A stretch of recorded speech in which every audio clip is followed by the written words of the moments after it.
If you've ever driven on Route 1 north near Milton and between Slaughter Beach, you've probably seen this old farmhouse for decades, but now it is demolished, looking just like that. And that's where Coast TV News reporter Emma Aiken is live. Emma, the man who leases the property, says it was just time for the house to come down.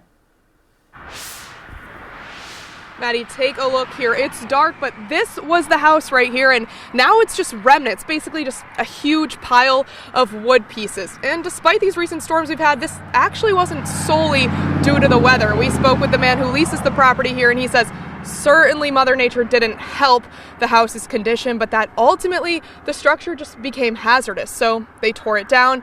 As for what's next for the property, he says the possibilities are endless.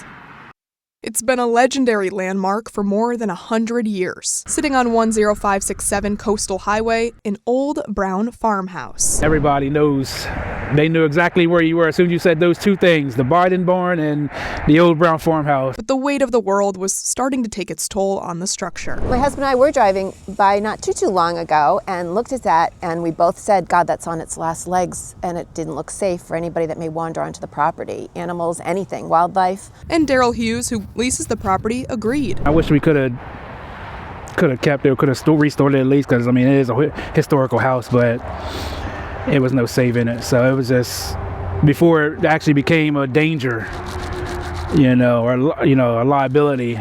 It was time. We're told the house might even date back to the 1860s. But now Hughes is focused on the future. The sky's the limit. He wants to rebuild this produce stand, allow the property to be a place for food trucks and yard sales, have kids' activities, and maybe even a Christmas village when the season comes around.